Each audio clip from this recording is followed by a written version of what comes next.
Ladies and gentlemen, boys and girls, welcome to Movie of the Year, a podcast that tries to figure out through science and screaming what is the single greatest movie of any given year. The year in question is 1985. The genre in question, the first time I've ever had to say that, is horror. That's right. We are trying to figure out what is the single greatest horror movie of 1985, and this is it. This is the final episode of that season.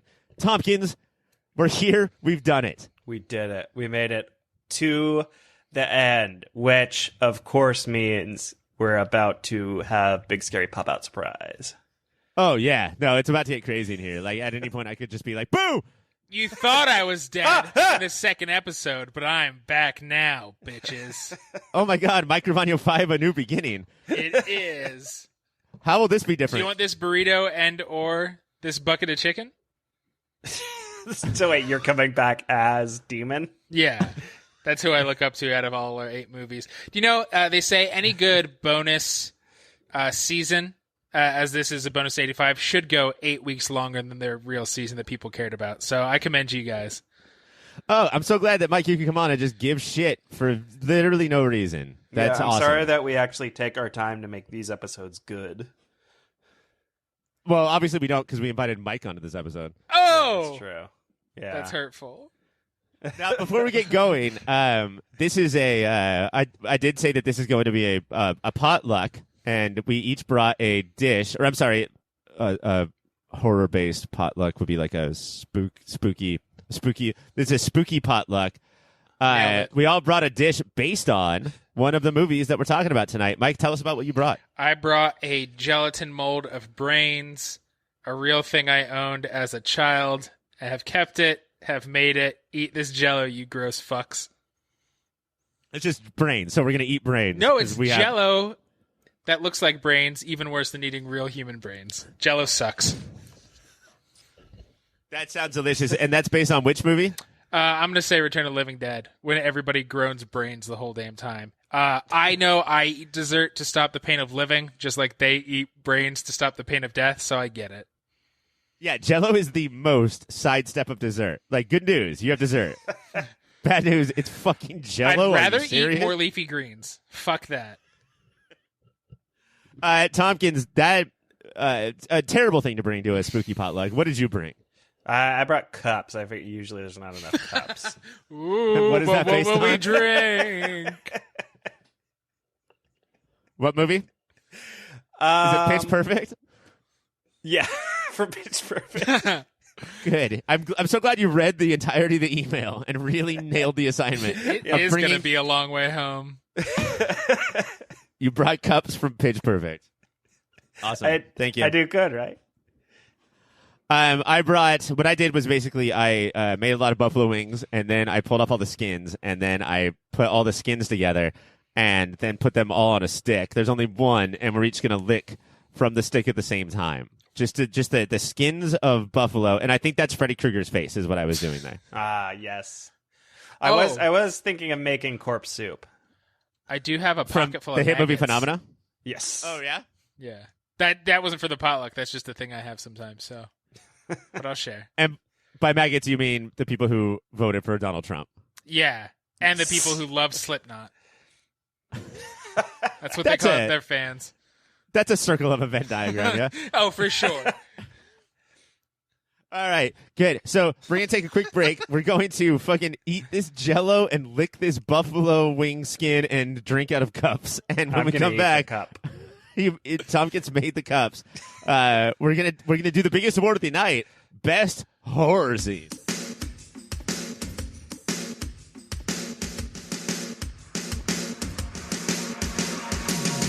Mike, Yeah.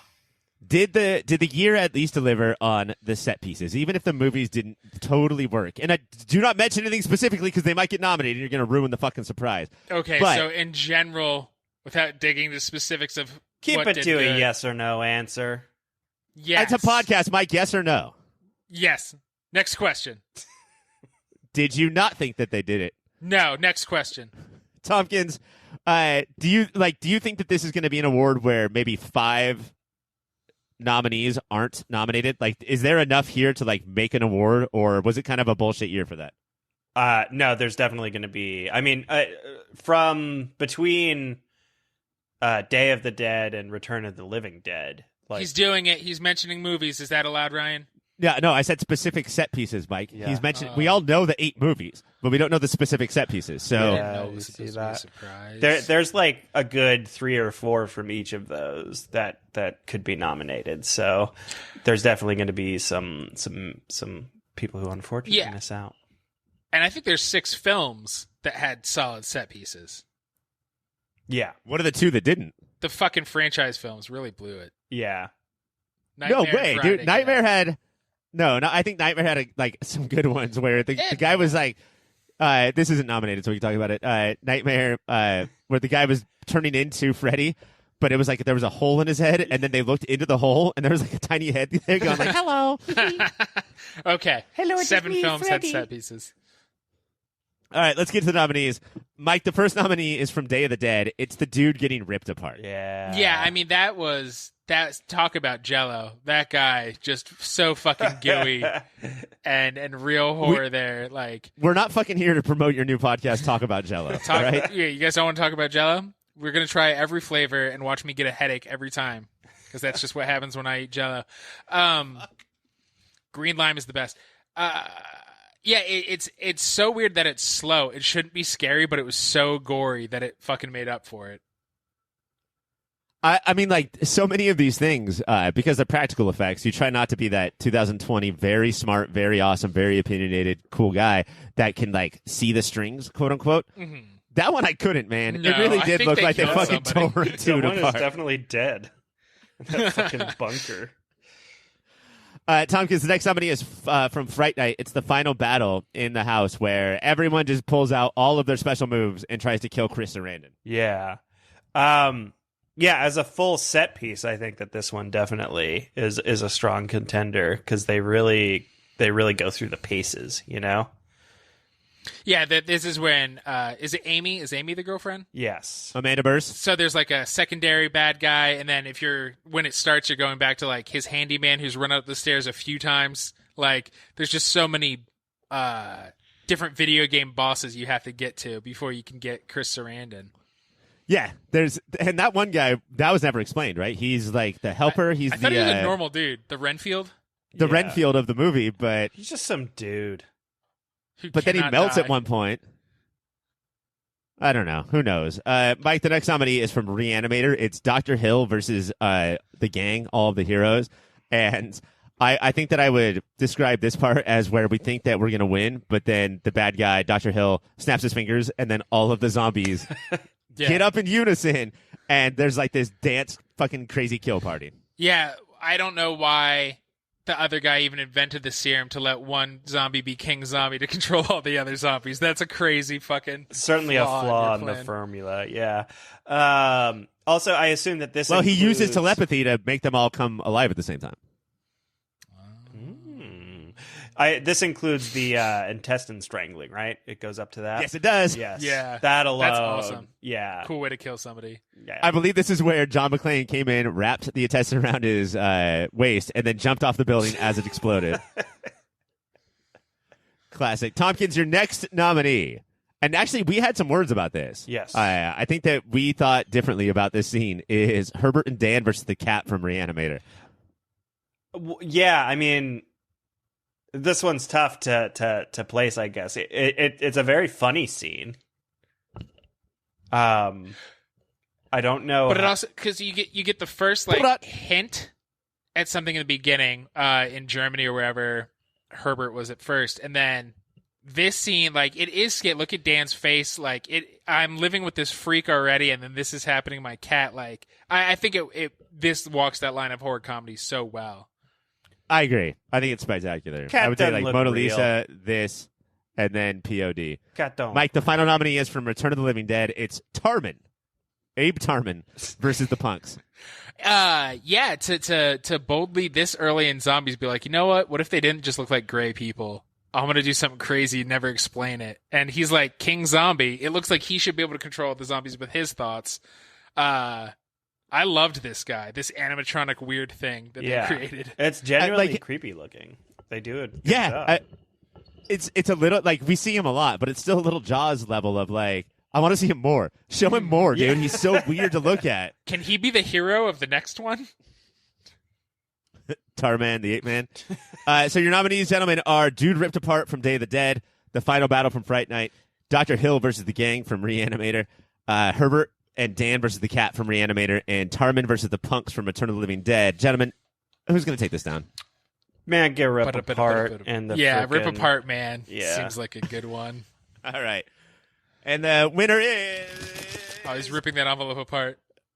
Like a dude, like the winner, it's clearly Dude Ripped Apart from Day of the Dead. This is the most iconic thing from the entire season, yeah? Yeah. And well-deserved.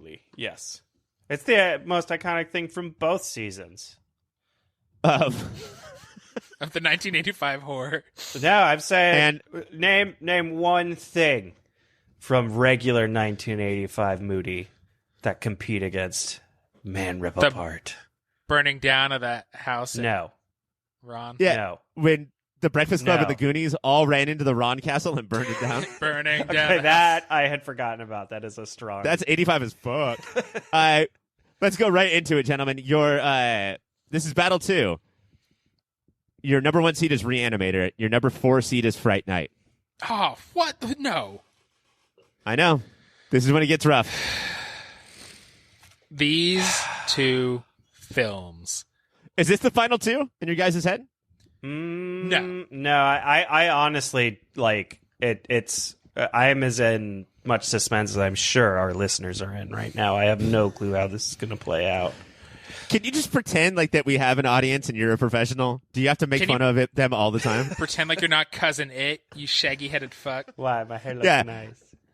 I wish this was a video podcast. Me too. Except that you're here. Come on. All right, let's talk about these movies. Fright Night. So good. I think that Fright Night wins. And I want to make an argument for that because I know that Re-Animator is such a favorite. I acknowledge Re-Animator's charm. I accept it. I accept that I'm a big dumb idiot who watched it the wrong way and that I watch everything the wrong way and I've never done anything right my whole freaking life. You watch it upside down. Yes. Upside down on your phone while you're pooping. Yeah, and I was in the theaters you poop watching upside down? Tenet the right way, but I was watching this the wrong way on my cell phone while I did that. So I love and I respect Re-Animator. I take back all the mean stuff I said about it and about how people only like it because they saw it when they were 10. He's full of shit. Fright Night has so much authentic charm and it has so much like authentic, real spoopiness, and it's just like it's so memorable to me. I think it's an iconic movie, and I advocate for it.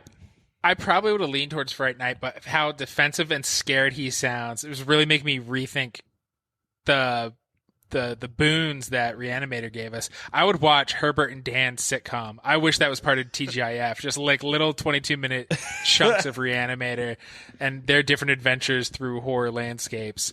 I know, like, sorry.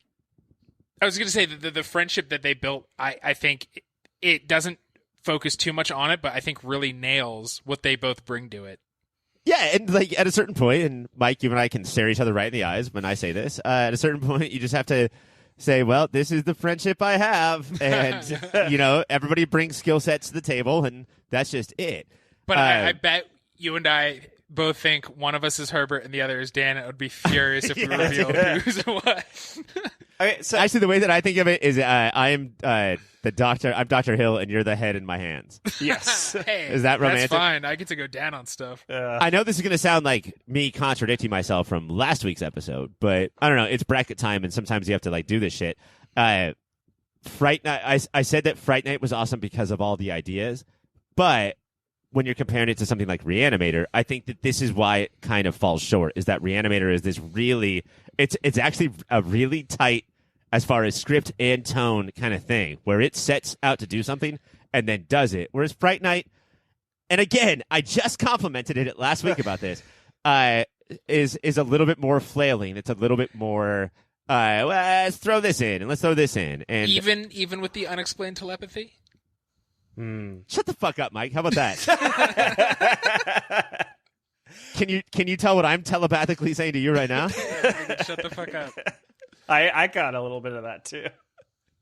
I think I also think that the Roddy McDowall character in Fright Night is just really cool, and like the gentle meta-ness of that I really appreciated, and especially again, like the movies we liked the least in this were all like overdone slashers and stuff like that. And if you're talking about what makes a movie, you know, we do have to take into account the 1985-ness of this, I think, and the fact that this is a movie that is so actively commenting on the state of horror and doing so, I think, really well. Somebody learned how to argue. I think that's I think that's a point. Well, I mean, but I think it's hard to say. I think it's hard to bring in the 1985-ness as a compliment into this conversation and not have Re-Animator just even be better. Like, it's as cheesy as all of these other movies in ways that it was out of its control, and then also in ways that it was in its control. Yeah, you know? they fully knew what snapping two pencils would do. Yeah, dude. Not one, not three. Make Ryan it's never two. shut up about it. I want to say that the boldness of you don't get a lot of twists on Dr. Frankenstein. If you do, people are still just screaming Dr. Frankenstein. And for them to be like, what if we did a mad scientist movie that was fully about that and we didn't just yell it the whole time? I enjoy that. Why is that not a subgenre of horror? Or a prequel, you know, that's what it feels like, is that, like, when we meet Richard Liberty, the doctor in Day of the Dead, he's already old and crazy, just like all other Dr. Frankensteins are. This is something of I feel like Frankenstein. Yeah, I feel like Jeffrey Combs gave us, like, the first serious, not like some joke around comedy like Young Frankenstein, but the first stupid bullshit. some dumbass thing that nobody gives a shit about. Gave us the first, actually, you know, mad scientists, when they were younger than that, they weren't normal. Yeah. Either, you know, like they were also very they fucked also up, weren't and people normal, were like, "Yeah, you know what? Come on in, come on, be here." That is a good call. Normal was a cat. Lest we forget. Never forget. Normal was a cat. Normal is my 9/11. All right, it's Garfield's 9/11. I mean, my God. You can't just say things that are mildly annoying or people's 9/11. No, I was pretty mildly annoyed well, that day. he's always, isn't it? He's always trying to ship Normal to, isn't it Saudi Arabia? Yeah, I think he's always trying to ship him to Saudi Arabia. No, I'm serious. He's always trying to like ship. That's like a recurring gag in Garfield. Maybe it's not Saudi Arabia, but I feel like it is a Middle Eastern country that he is. I'm sorry that I pretended that you were joking, and I didn't know enough about the Garfield lore that's an actual thing. That Tompkins, I have to go to a vote. Okay, I'm going to go to you first. Is it Fright Night or is it Re-Animator? With all due respect, you motherfucker, I must submit my vote to the Fright Night. And I am going to say Re-Animator. This kid knows drama. Because I'm most on the balance beam here. Well, who knows why I do things. But if you fuck this up, I'm sending you right to Saudi Arabia. I thoroughly enjoyed both of these films. Would watch them both again. I think if you're seeing what made the template of other movies and moved on, what was more influential, I think it's got to go Fright Night.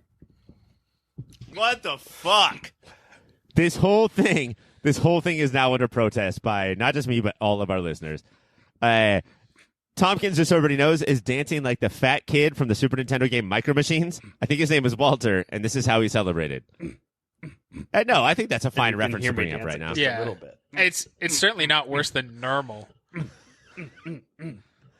All right, so Re-Animator moves on. No? Moves on Mike, to the I'm garbage. the host here. Re-Animator moves on to the garbage. Re-Animator's a good movie. You're just both wrong in different ways. Fright Night is in the Elite 2, the Terrible 2s. When we come back, we're going to give out 2 more awards and kick another movie out.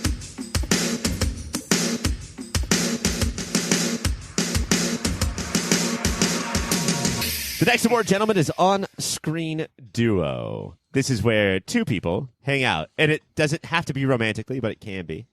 Mike, if you're in a movie, when you're looking for somebody who is your duo, the second to you, what are you looking for?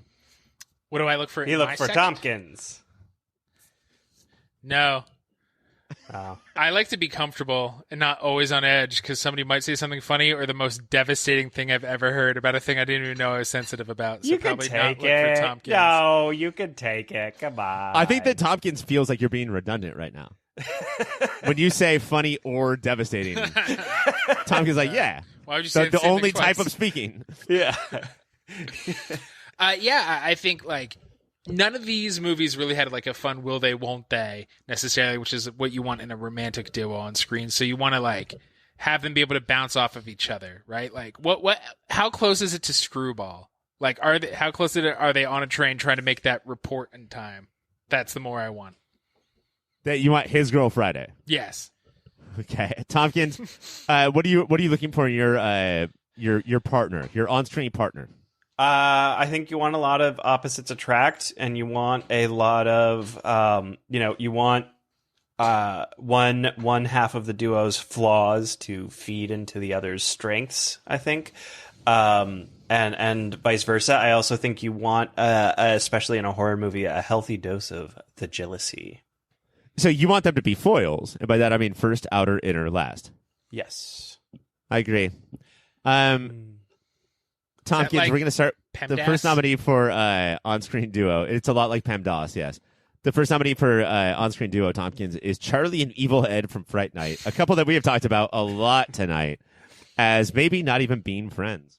Yeah, but because we're talking about duos, and it's not best friends or Mike and I. Friendos. It's best on-screen duos. And they do play off each other pretty well, like especially as we talked about. They're both kind of like high school losers who are like not necessarily even friends with each other, and so that whole like I will gladly climb over your corpse just to be like not worst. I think there's a lot of that vibe going on. It's not just that, though. It's that Charlie looks down on Ed for fully being a loser, and Ed looks down on Charlie for wishing he wasn't a loser. And so, like, they navigate high school in different ways and the world in different ways, and that's very fucking interesting. Yeah. Very interesting. Not like Re-Animator interesting, but I guess it's an okay movie. Your next nominee is are we from supposed to just Re-Animator. shit all over them as they're nominated for awards? You've never seen Pouty Ryan before? All right. You guys are about to become my least favorite on-screen duo if you don't shut the fuck up. This is just a room of three evil Eds. Come on. More like crying. Oh, that's good. Any Brian more? Whaley. Christ. Go ahead. The third. All right. From Your a next long nominee is line from of crying Re-Animator. whalers. It's Dr. Hill and his head. Yeah, I mean, Oh. you want a duo to almost be like ballet dancers, just moving Oh, so perfectly and flawlessly together. And Dr. Hill and his head truly do that. Yes, in a timeless dance. And also, I mean, you talk about duos completing each other. Mm-hmm. Hello, headless body. My name is Bodiless Head. Should we hang out? And Let's you be have friends. a pan full of blood. Please put me in that, because Yeah. that'll keep me alive. So that my obviously. neck can slurp up the blood. Because we know that it was practical effects. We know that it was the actor David Gale, I think, The Life of David Gale, who played the head of Dr. Hill. And then somebody else's body came in and had to do it. How much, like, studying do you think that guy did to, like, get the exact moves of Dr. Hill's body down? Years. Years of work. They had to be roommate for 2 years leading up to Yeah. the filming of this film.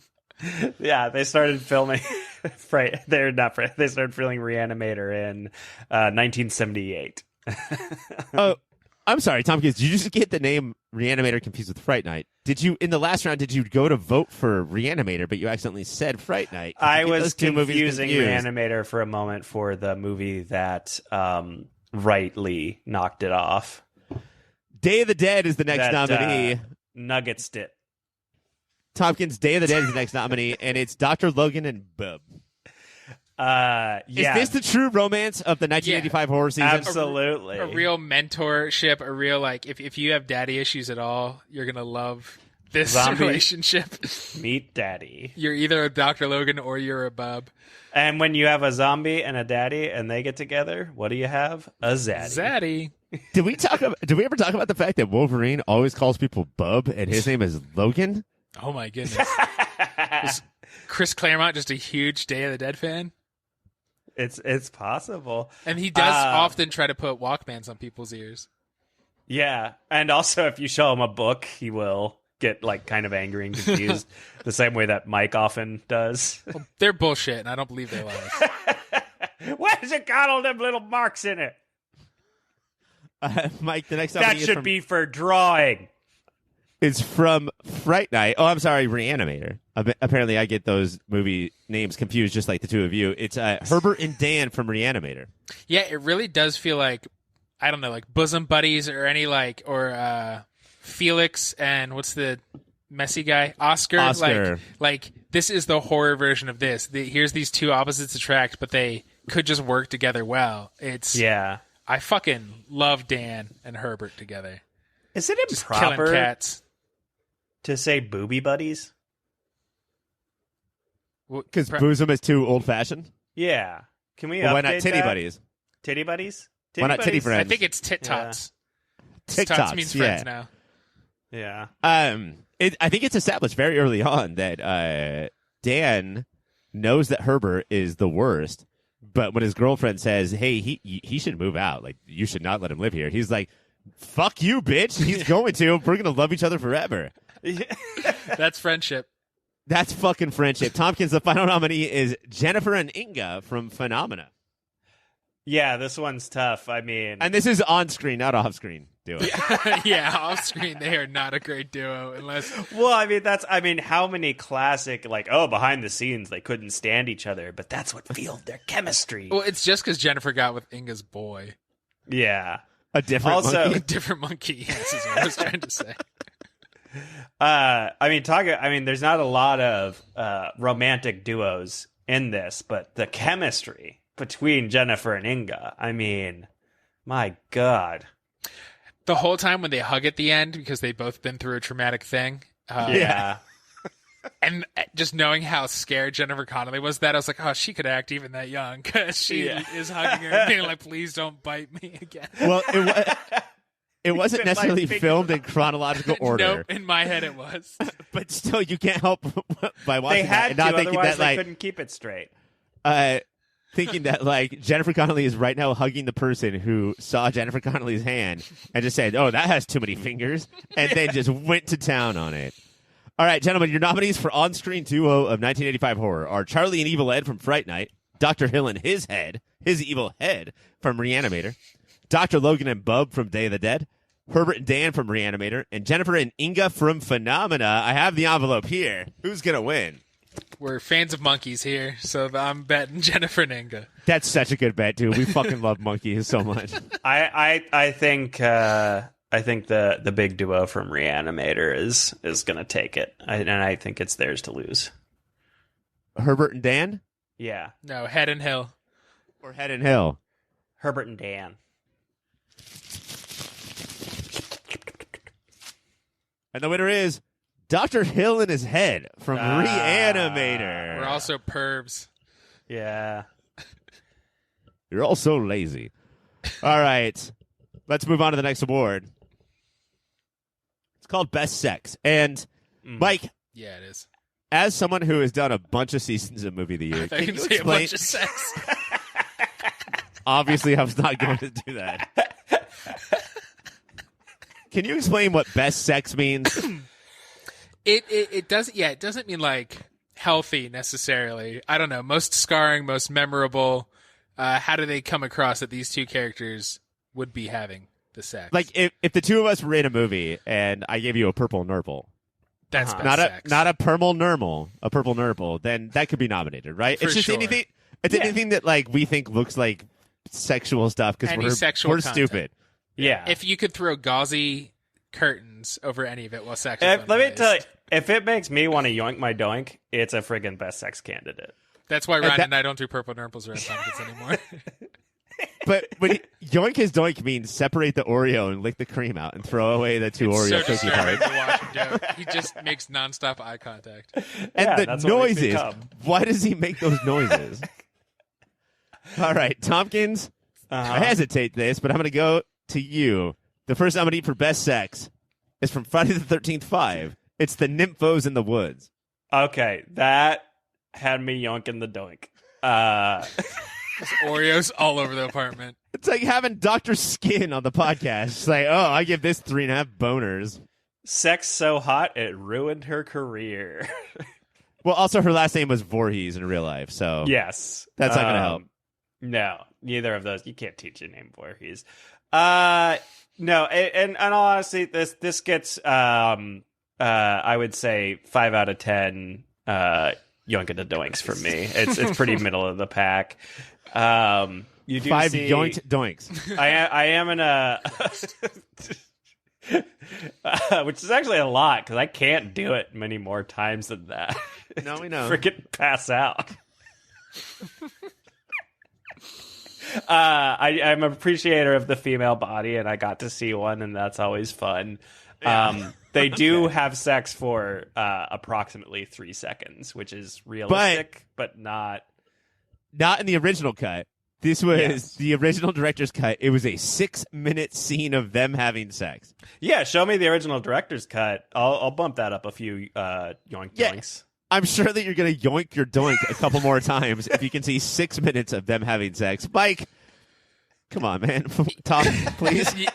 I'd say, honestly, so forgettable in a forgettable movie. So didn't add anything to the film overall. So it's bullshit. Your next nominee, Mike, and this is for you. It's Freddy Fingers Jesse's Face from Nightmare on Elm Street 2. I believe it should be best to keep private how many yoinks were doinked during a film, so I won't grade it on that scale. But as we all often know, sex is often terrifying and a little painful, and I think this captured that very well. This is share because he can't even add it up. Mike was yoinking his doink until he just about pulled it off. This I feel like anytime anybody touches my face, it feels exactly like this scene. Regardless of yoinks and doinks. Right. Even if it's just like a cheek caress. How many times has Mike come up to you sobbing, red face, going, I yoinked my doink clean off? I live that King Missile song. 17 or 18, I would say. Yeah. And I always get to perform the surgery. Yeah. So he can yoink again another day. All right, Tompkins, your next nominee is from the same movie, from Nightmare on Elm Street 2. It's Jesse's Dance.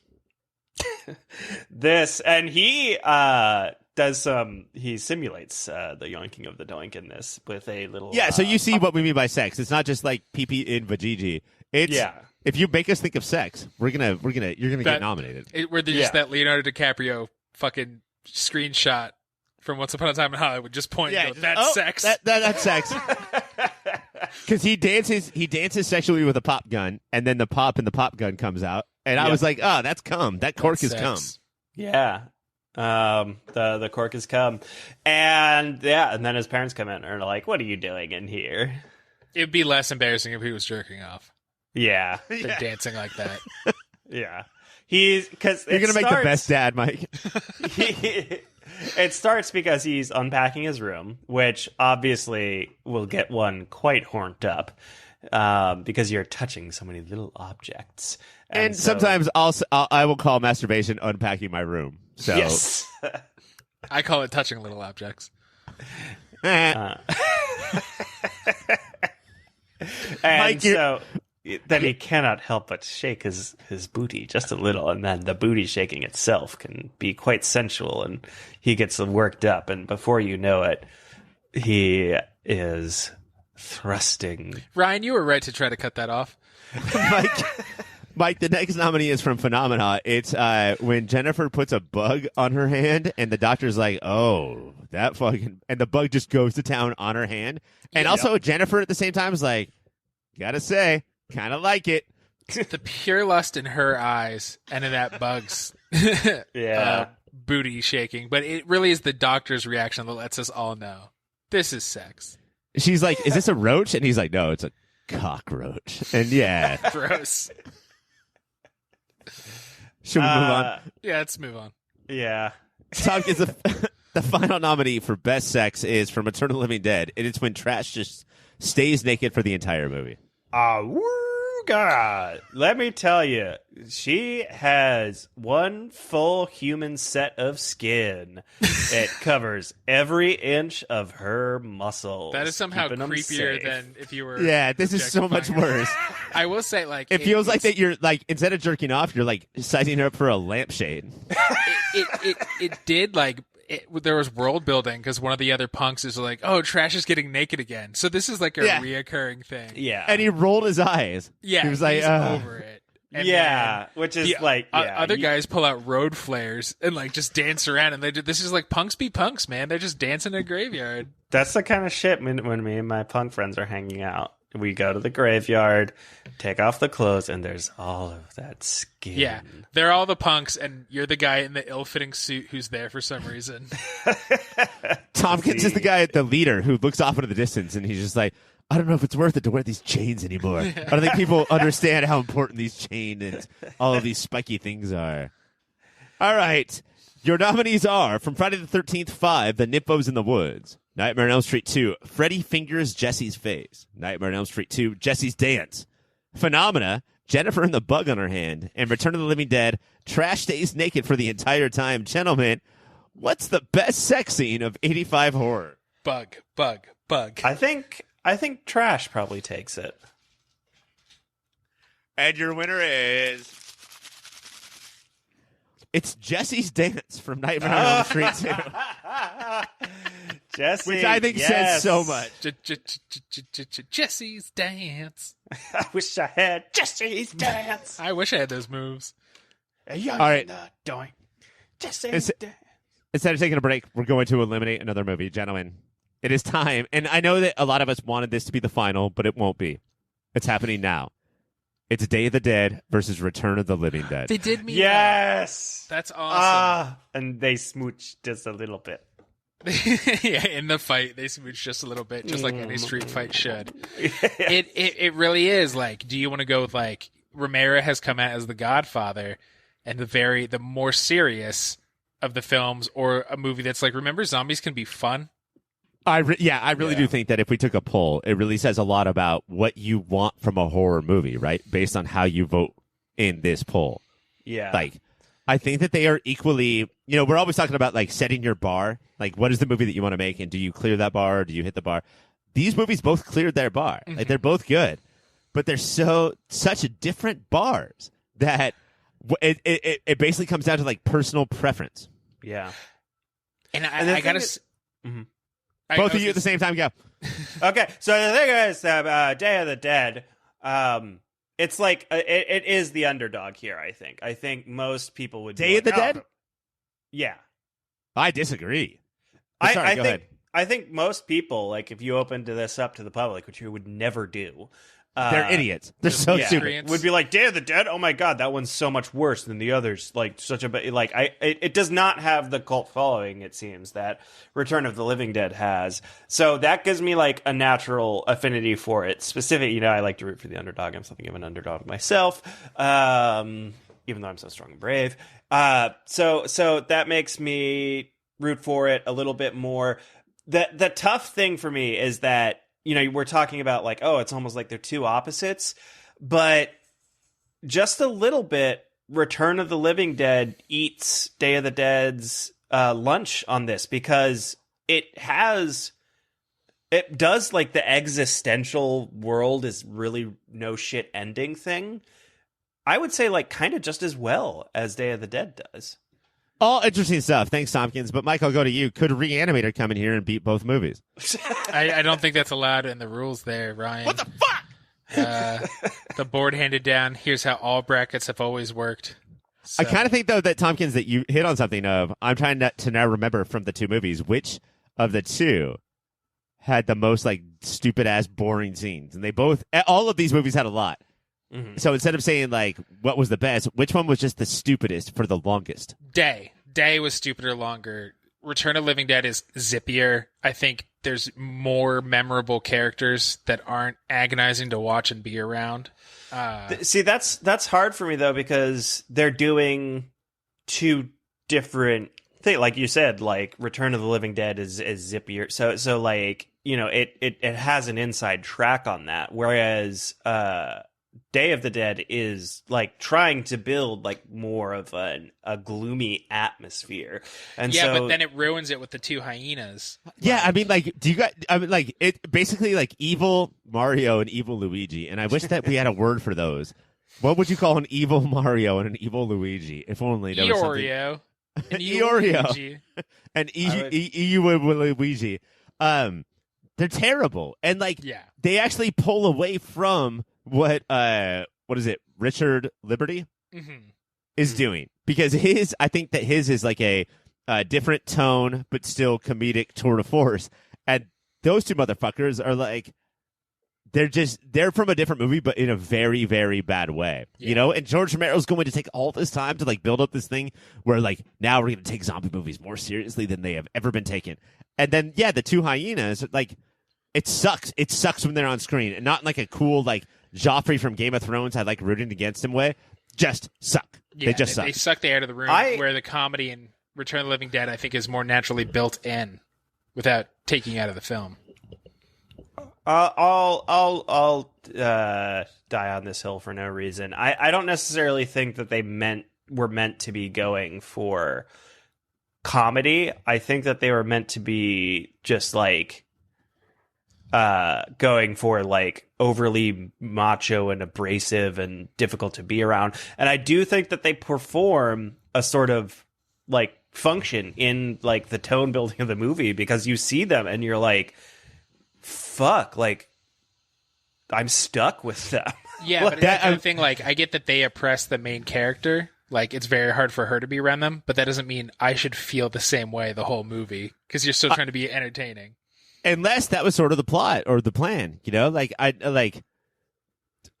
can see it in such a way where, like, George A. Romero sort of wanted to make it so, like, you're rooting for the... Like, these people are so awful that you're rooting for the zombies. Mm-hmm. And, like, when he does that, he sort of gets off on that. But that is the bar that he set, you know? Whereas, on the flip side, Return of the Living Dead sort of set their bar in such a way where they can get away with anything, you know? It doesn't matter what the characters act like. Isn't this stupid? This is all stupid. So he gets away with a lot more stuff than Dan O'Bannon gets away with a lot more stuff than George can. Does that make sense? But like, if you're just comparing that to them, but like House also thinks it's doing that, isn't this stupid, and is a failure in that way. Where Return of the Living Dead, I think the whole isn't this stupid, I can do anything is a lot harder to pull off than it seems. I agree. It's the opposite of Mike's doink. It's a yoink? Oh, because it's not. It's hard. It's easier harder to pull off than it seems. Yeah. I got it. Okay, so I'm gonna call it, because I do think that this conversation could be really good for a long time, and that's not how we podcast. Like we cut that shit out, and then we just talk about other stupid shit. So doinks and boinks. Doinks and boinks. I don't know. This is a hard one. Like, I honestly, when I call this to a vote, I do not know what I'm going to say if it comes to my turn.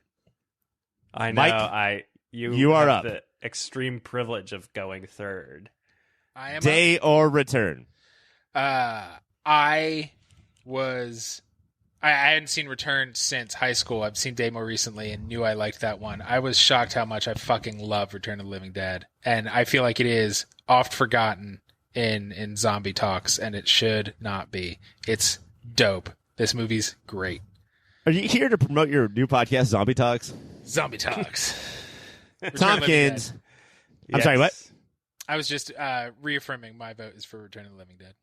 Tompkins, you are up. Well, there's an easy choice for me to make, which is okay.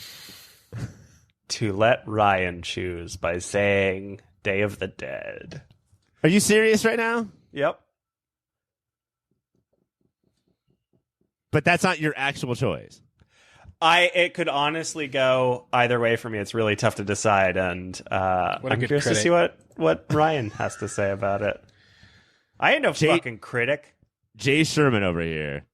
All right. Well, Tompkins, what you have done is you have made it that Return of the Living Dead moves on to the final two. Yes. I'm happy with that.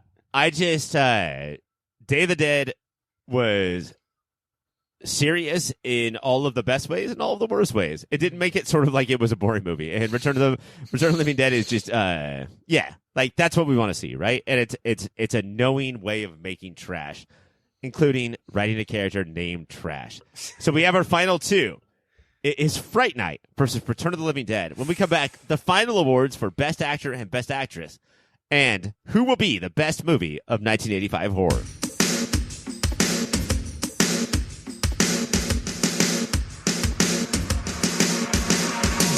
All right, we are back.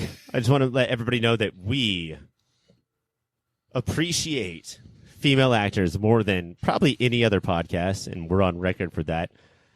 We have 3 nominees for Best Actress. And, Mike, you can vouch for this, right? In every season of Movie of the Year, have we never not even been able to make a top 5? No, this might be the first time we have not been able to make a top 5.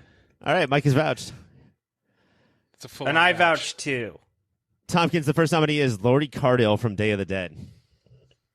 Yeah, strong choice. I mean, and a small field still manages to be a standout.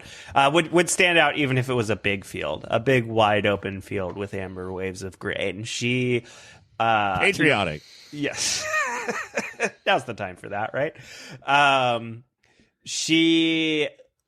Like we talked about this before, like the character, I think as it's written is pretty like archetypical. And I think she does a really good job of like kind of splitting the difference between that and creating a more like personal performance.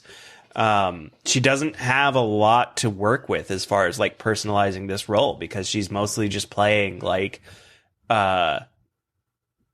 stock put upon woman, Yeah, but she does great with what she's got. She injects so much history that the way she reacts to different individuals, you can tell how long they've been here and how many different kinds of interactions she's had with them. And it's all pretty subtle stuff. Yeah. I think she helps make the movie more like today, like more present of just like somebody being alive today and being like, what the fuck are you guys talking about? Yeah. Well, talking about like the hyena acting and stuff, like there's so many scenes where someone's like and she has to be like, guys, please don't what if we just didn't. Yeah, but more than that, like there are so many scenes like where the feeling is she is the only one keeping everything together. Mm-hmm. Like if she reacted the way they did even once, it would be the end of the human experiment. And so like all of this weight is upon her, and they are like threatening to kill her and assault her and shit, and she still or rape her, just head down level, like, guys, come on, let's think about this. Like, to be the only voice of reason. And so like that like essentially like understated performance in the midst of just like 50 cartoon characters is also, I think, really impressive. Yeah. And like she's married to in the movie, she has all these men who are like so alpha all the time. Almost everyone in this movie listens to the Joe Rogan podcast. And then she happens to be married to the person who is like traditionally the weakest, and she has to also be like, no, come on, baby, you got this, right? Like, be stronger because I need you here. Like needs her to be stronger and then resents her so much for it. Oh yeah. Oh, for sure. And I think the only person in the movie that does wind up hitting her. Yeah. Yeah, and that's what, like, this movie injects the history in all the characters, because it's obvious, like, you've seen this guy break down in another zombie movie, and we just happen to tune in at the right before his breakdown, like, or in the middle of the breakdown, instead of him being from normal to not. Just the way she and other people talk about him. You're like, oh, he used to be like a chill dude. Mike, Your favorite movie of all time is Labyrinth. Your favorite TV show of all time is Snowpiercer. Your favorite thing to yoink your doink to is the double dildo scene from Requiem for a Dream. Mm-hmm. Nailed it. Are you going to be able to talk about Jennifer Kalani? Jennifer Kalani. Kluge-Luger's daughter, Jennifer Connelly, her performance in Phenomena. Is this a good performance, or is this just like an actress that we have heard of before? I think has to be difficult to be the one native English speaker in a giant group of people speaking 1,000 other languages. And I think the kind of ostracization that Jennifer the character is feeling, I think Jennifer the actress probably was feeling as well, and I think picks it up pretty well. Like, it's not fireworks here, but I think you don't go to Connelly for fireworks. You do kind of go to like react like pretty chill and a normal reaction to things, please. Can we, like, Tompkins, I don't remember if we talked about this on the Phenomena show, but can we put an end to having the name of the character be the name of the actress? Yeah, we did not, but we can. That's fucking stupid. Let's not do that. Yeah. So she doesn't get to win. That's it. Tompkins, the final nominee. And yeah, that's it. There's only 3. Yep. 3 lead actresses. The final nominee is from Friday the 13th, 5, A New Beginning. It's Kim Myers, who is a woman who spent a lot of the movie with a small child, and I really thought that they were going to hook up at the end of the movie. Yeah, I mean, I think that this performance was like the thing about this genre at this time is so misogynist that it's like what do we even do? Like, she does I think perfectly fine if the field were broader. Maybe my brain just totally froze up because I was like, joke about broads. I was thinking it too, but I was in the middle of a sentence. Yeah. So I was just allowed to think it, whereas we all had to watch and listen to you think it. I'm sorry. Anyways, I think she does fine, but it's such a just fucking garbage heap movie. I will say this, just to pull the curtain back a little bit. Not only is this category crazy because we couldn't come up with 5 nominees, but in no other award tonight that we're doing did one person receive 100% of the last place votes, like Kim Myers from Friday the 13th Part 5 did. 100% of them. Yeah, all right, gentlemen. It's not necessarily an insult to her or her performance. It's just, an unfortunate side effect of everything. Oh, I meant mine as an insult. Oh, well, yeah. On record, Mike. On record. Me too. Your nominees are Laurie Cardle, Day of the Dead, Jennifer Connelly, Phenomena, and Kim Myers from Friday the 13th Part 5. Mike, what's going to win? Linda Cardellini from Day of the Dead. Tompkins? I think it's Belinda Tortellini from Day of the Dead. You guys are making me hungry for Olive Garden. I would eat both of those. And the winner it's Jennifer Connelly from Phenomena. Wow. Jennifer Connelly won, yeah. We knew her the most. Finally, Jennifer Connelly. due. Jennifer Connelly. I can say her name correctly. It's Jennifer Connelly. Jennifer right along. It's Best Actor. Gentlemen, here are the nominees. Lots for this Abbott. one. Bruce Abbott from RE-ANIMATOR. And Bruce Abbott is the guy who does not bring pencils. He is the guy who takes the roommate in. And this guy got nominated for Best Actor. So maybe we're not doing that great with actor. Yeah, he's clearly not the stronger half of that duo. It's does your hair look more like Sam Malone's? I'm going to vote for you to be Best Actor. Well, Mike, you are a child of the 80s. The thing about that dude, and I guess it also says something about his chance that it's like impossible to talk about him without bringing in his buddy. But he plays like the normie kind of, like there's not as much to his character. He is a normal doctor who, if this other like force didn't come to his life, would just be like a doctor-ass doctor who really wants to save people's lives, and that's like his thing. But then he gets sucked into this I think he wants to be normal. I think there is an underlying thing. You don't get sucked into Herbert shit unless I think there is a cold ambition in him that he kind of tries to hide or stifle. Like, he wishes he was normal, but there's a reason he's like, no, girlfriend, you're wrong. Herbert should live here. Like, which is kind of interesting too, like sort of making this the best movie of the year. That like doesn't that also shine a light on the fact that he is dating the dean's daughter, and maybe he's not in love with her, but like this is just how he rolls. Oh, this is the smartest scientist. I don't care what he does to my ethics. And then also, here's the dean's daughter. Maybe that I will get in with the school better if I date her. Yeah, I think he's actually going to be the one to grow up to be the next Dr. Hill more than Herbert. Your next nominee is Herbert. RE-ANIMATOR 2 to find out. Does Herbert blow Bruce Abbott out of the water? Yeah, no offense to Bruce, but Bruce can suck my whole shit. Herbert is the shit. He wins. Is Bruce Abbott just the Costello to their meeting Dr. Frankenstein? Yes. Your next nominee, Mike, this is for you. It's Kluge from Return of the Living Dead. And Kluge is the mortuary owner? No, he's the older guy who just like ties up all of the businesses in the alley, and they say like we have to work together so as to not get He's nuked. He's the actual owner of the medical supply shop, and also at the same time being the dad from Nightmare on Elm Street 2.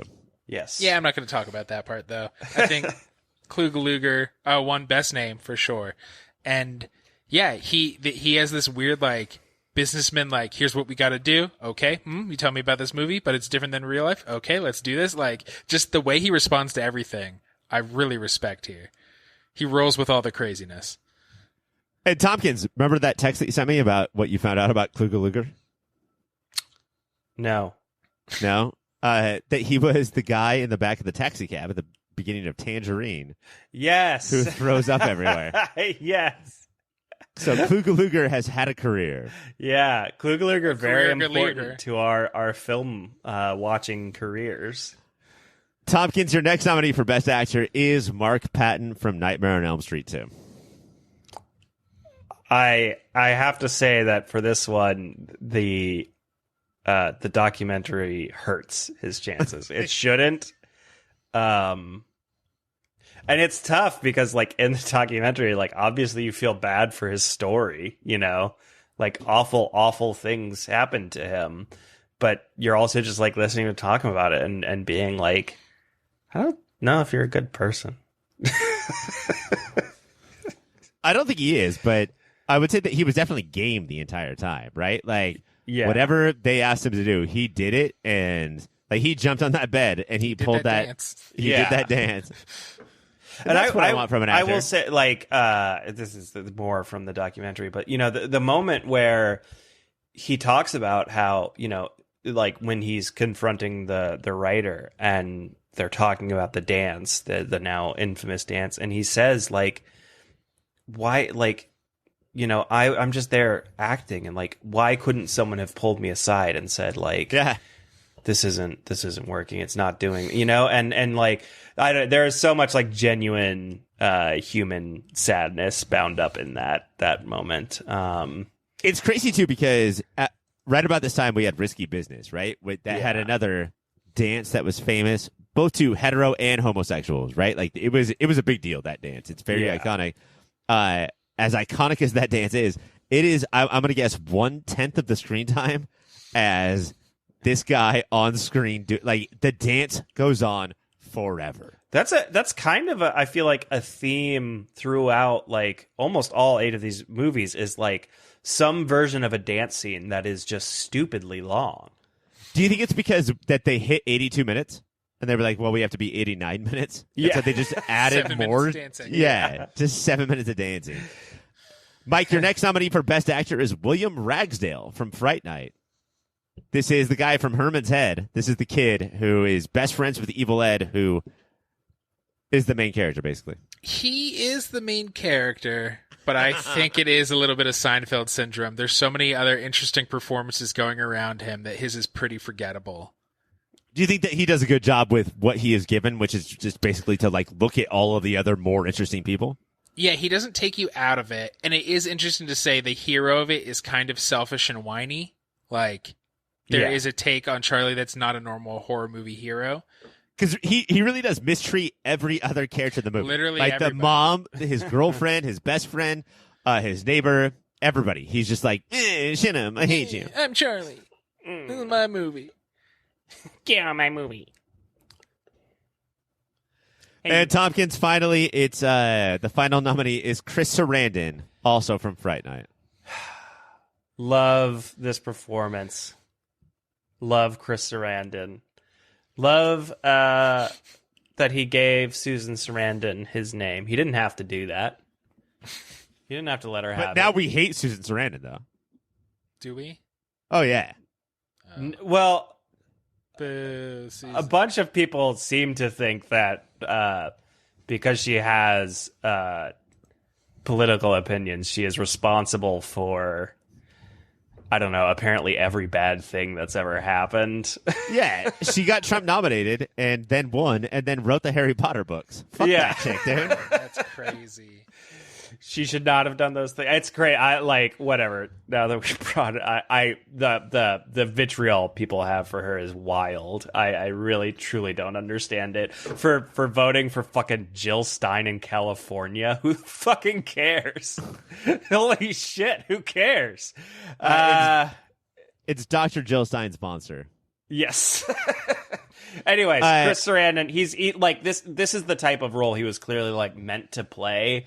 And it's a little bit sad that we didn't get more Chris Sarandon villain movies because he's so I agree good at this. so that's two iconic ones on the resume, right? Like two all timers. I didn't know that Fright Night was an all timer, but now I do. So we've got Fright Night and Princess Bride of just being like the biggest bastard, like the most like I hate you, but do I? Two of those smile rules, at me, please. And both like in similar ways that like that sinister Prince Charming kind of vibe. Very strong. And he just like really works that role. Also, I love the whole movie, no matter when the movie is taking place, he's always out of a catalog for autumn. You know, he's got those scarves and he's got those boots and those gloves and just like, he's just always dressed for a perfect autumn picnic. And I really like that. That's vampire magic, baby. Is that vampire? Is that what they do? Yeah, they just know exactly what outfit to wear for the season. They drink blood and they dress for autumn. All right, gentlemen, it's a weird category. I'm all out of autumn. When Best Actress had 3, Best Actor has 6. I feel like that's the kind of people we are. So your nominees are Bruce Abbott and Jeffrey Combs from Re-Animator, Kluge Luger from Return of the Living Dead, Mark Patton from Nightmare on Elm Street, and then William Ragsdale and Chris Sarandon from Fright Night. Gentlemen, who do we think is taking this award? My boy Chris. Yeah, I think the Saran wrap. So Mike went up to you, Tompkins, on Chris Sarandon nicknames. Where are you going to go with that? Hold on. Chris Sarandon done did himself a pretty damn good performance. Oh, shit. Now Tompkins went up to you, Mike. Where are you going to go with that? I'm fine with that. Chris, I'm fine with that. Sarandon is where Mike is going to land, and I love it. All right. The envelope, please. It's Chris Sarandon, and I think that this could be argued as a supporting role, but it's because of the performance. He just steps in and he says, like, I don't care about screen time. Yeah. I am going to be the lead performer of this movie. Yeah. I think one of many categories that the Oscars should offer is, like, best upstaging. And so it's an internally competitive award. Well, like a role that is meant to be, smaller, but the actor just fucking takes over. Yeah. The Urkel Award. Yes. Urkel Award. Yes. Your Jesse Plemons is. I love the performance too, because like so many monsters are like, I'm sorry, I'm a monster, here's what I do. But he's like, instead he's just a monster and then just gets annoyed all the time. It's like, stop trying to fight me. Yeah. Fuck. You're like, it just like puts people's heads against the wall and just like, please, can I just be a monster? If you do not stop annoying me, I will either kill or fuck your mom. And it's really up not to you, Charlie. Clear which I'm going for. Probably some sort of combo. I don't know which one I would pick. If I thought of my mom as a sexual person, I'd rather just her die. So I don't know what to do. Oh, that's sad. All right, gentlemen. She has needs too, Ryan. Congratulations to Fright Night for winning Best Actor, and I think 4 or 5 awards tonight. Fright Night cleaned up. Yeah. But now it comes down to this. It comes down to RE-ANIMATOR versus Brazil.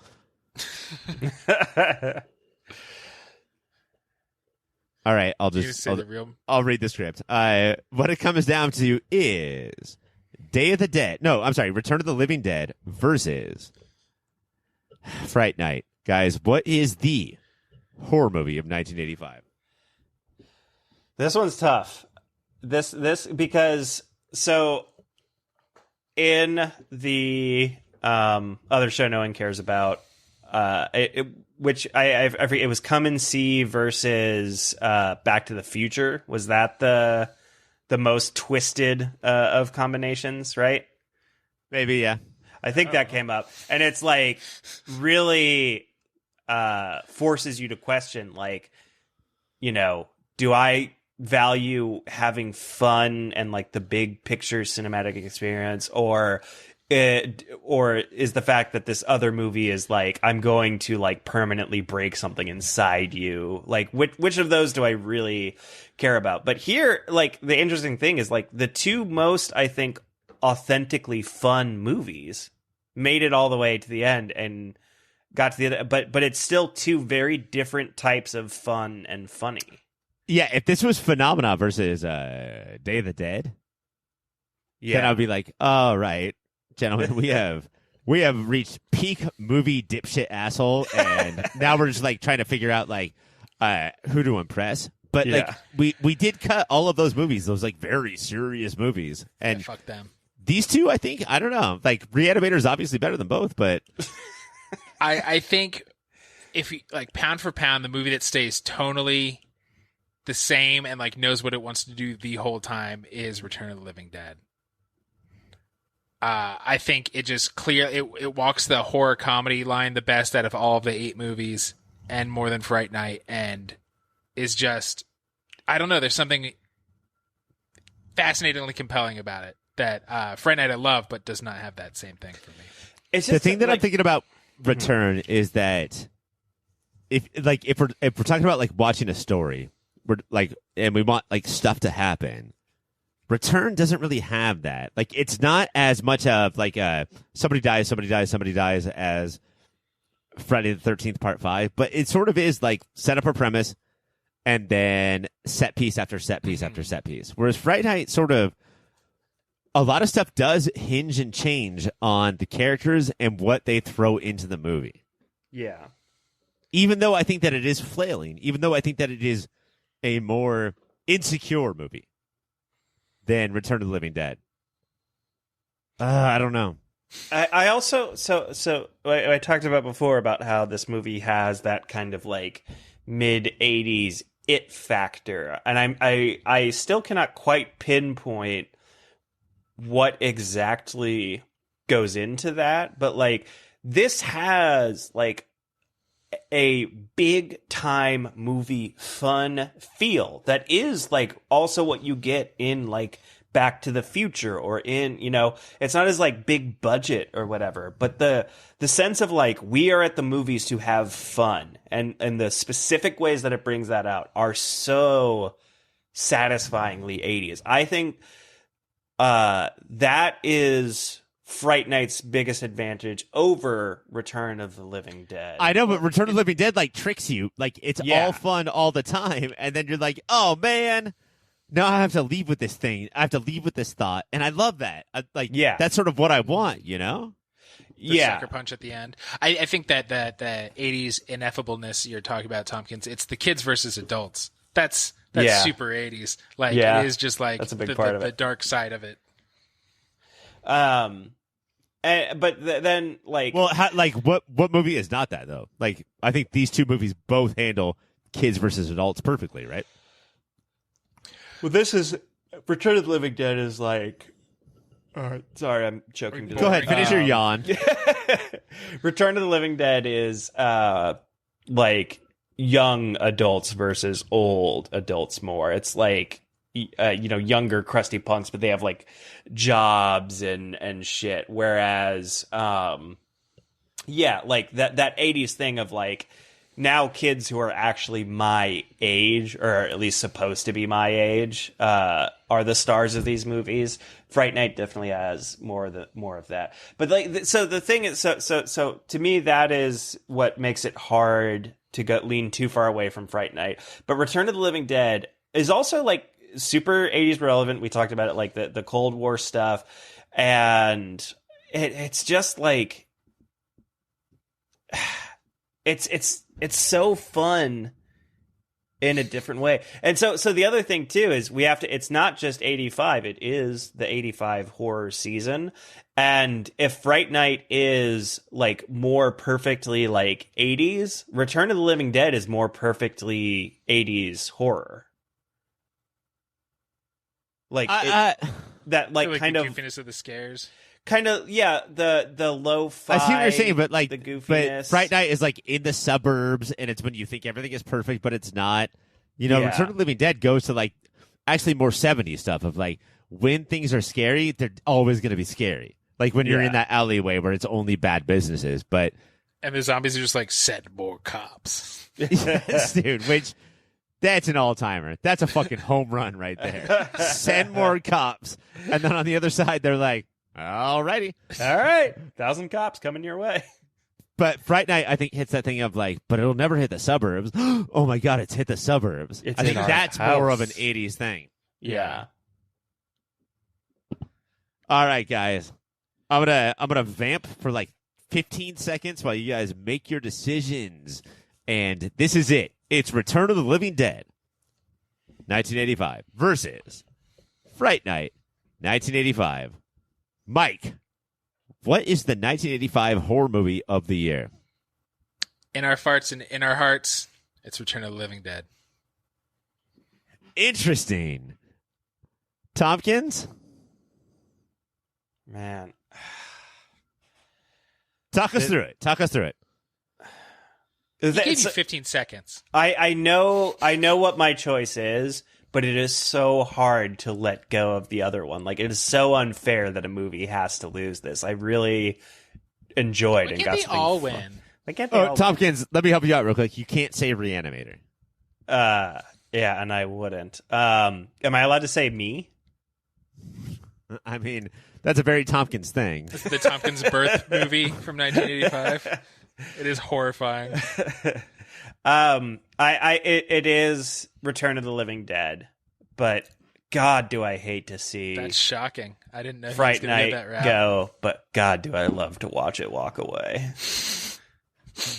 Bonus segment. Here we go.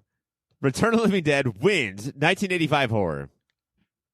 It goes up against Brazil, the 1985 non-horror movie of the year.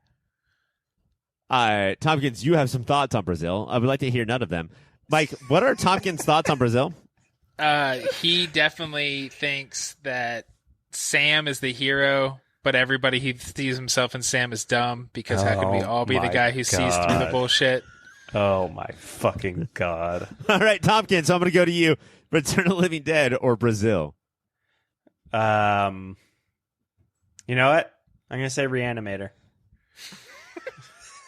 What a chaos causer. Who can control this person? Mike? Nobody. It's clearly Brazil. Brazil is scarier than all the 8 movies in the 1985 horror category. Congratulations to Return of the Living Dead for winning 1985 a horror movie of the year. I did not see that coming. Not just before the season, but like even before we recorded this episode. I did not think that was going to happen. Can you guys do some Googling for me, please? Yes. Get to that computer.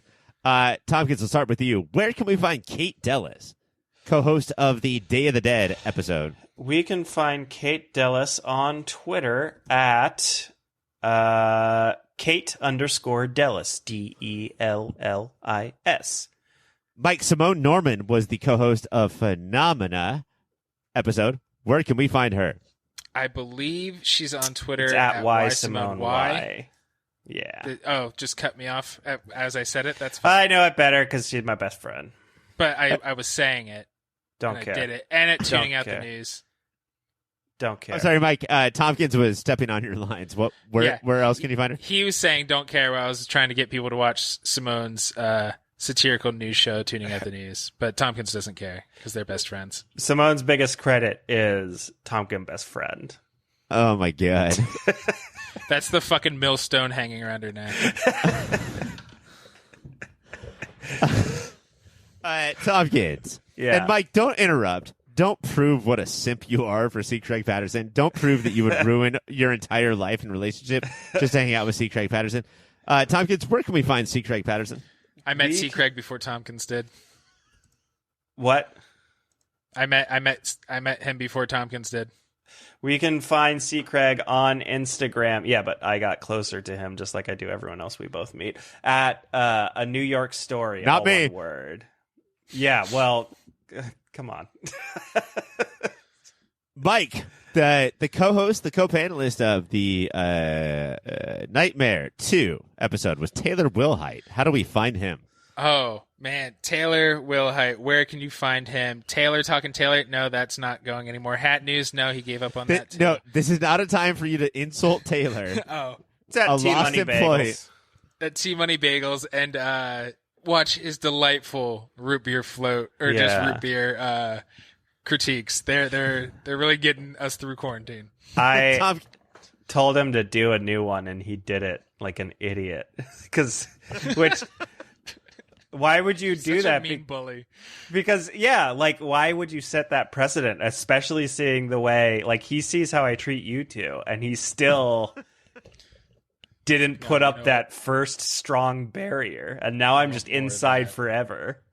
I wonder, though, if I would just enjoy my life more if I just did what you guys told me instead of saying, oh, did you guys say to do something? Did you guys tell me to, like, brush my teeth or get health insurance? No, I'll do the never. opposite. I'll never. That's why you're our tar man. Tompkins, our Fright Night show was co-hosted by Sam Weinman. How do we get in touch with him?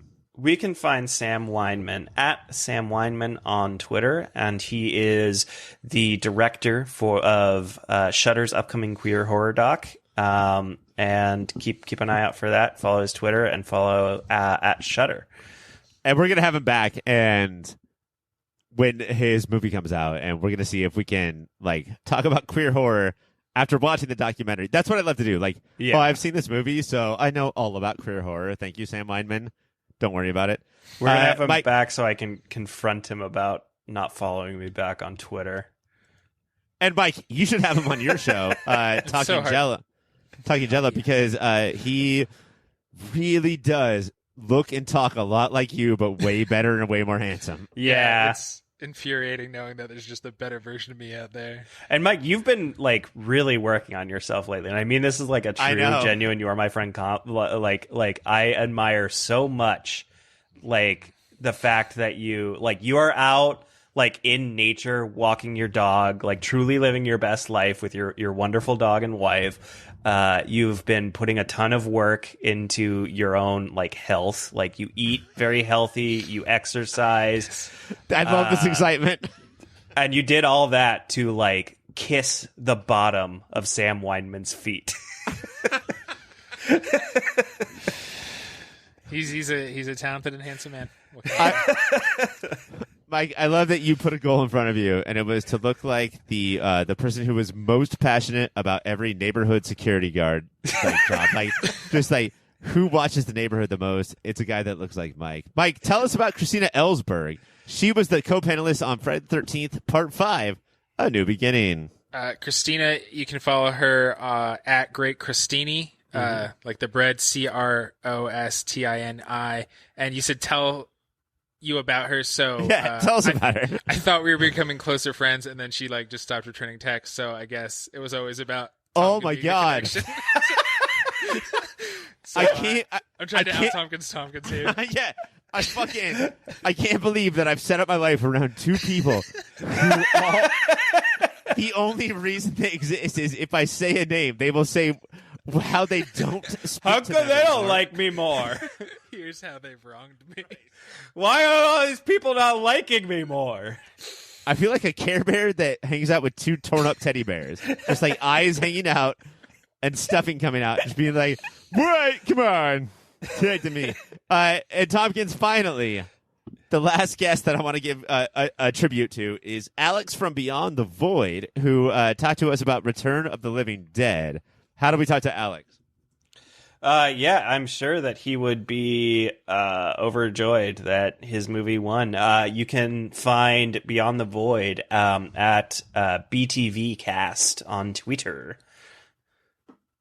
And he was the two of us liked it, but he was a super fan, right? Like, he would be stoked that that movie took the fucking whole thing down. Yes. And I miss Alex, especially doing a show with Mike. I miss Alex, you know? Like, God, I want to do another show. That would have been so great. That would have been wonderful, yeah. I bet he wouldn't have gone along with your doink yoinking. Well, to Kate, to Simone, to C. Craig, to Taylor, to Sam, to Christina, to Alex, I want to thank all of them for making this horror season happen. Mike, thank you for doing. Also a guest. Shut the fuck up! I am in the middle of a. I was gonna say we're at the perfect point, and like this is the exact right level where we are 25% legitimately offended. Fucking, Mike's gonna get a text at 3:30. Like, why would you interrupt me like that? What does that say about our friendship? Do you not want to be friends anymore? I'm gonna straight up ask Mike, do you not want to be friends anymore? And he has to respond yes or no, or maybe. Oh, man, I've been waiting for this exit for so many years. And then to Mike for not only being on the house show, but also on these 2 shows. So thank you, Mike. You're welcome. And where can we find Mike? Lost in the woods. Fucking graveyard when I'm done with him. Just tits out, dancing. And Tompkins. Yeah. To you, man, like, this is, I do want to tell you what it's been like, and it's not just because Mike is here listening to us talk about each other, but actually that is a big part of it. You have been a wonderful partner and an incredible friend. You have been a horror scholar and an incredible learner, and I have grown and built myself up, and I hope that I've done the same with you. And I've never talked to somebody. I've never podcasted with somebody quite like you. Like, you have been the best person to podcast with that I have ever met. He's and I appreciate you this for fucking years now. Thank you, Ryan. And obviously, you and I go way back. We have a special trip that we go on every year, and then occasionally other people join. My God, Tompkins, do you remember San Diego? Oh my God. I'm going to hang up. These San Diego. It was wonderful. It was truly wonderful. Yeah, thank you. Thank you so much for being my partner in crime, Ryan, and for doing all the crimes with me. And I guess the person I want to thank most is myself. I really put myself out there for... Stay tuned, Mike. I'm back on your side very soon. Each and every one of these episodes. And I won several of them, and several of them were rigged too strongly against me. That's who he reminds me of. I've been wondering. There's somebody who's been in the news. You just fucking nailed it. My army of Proud Boys are standing by. Oh, Jesus Christ.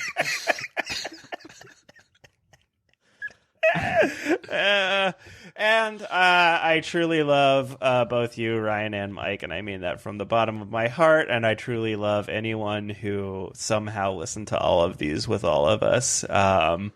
That's all the room I have in my heart for. It's just all these people that I love. For Kate, I'm Simone.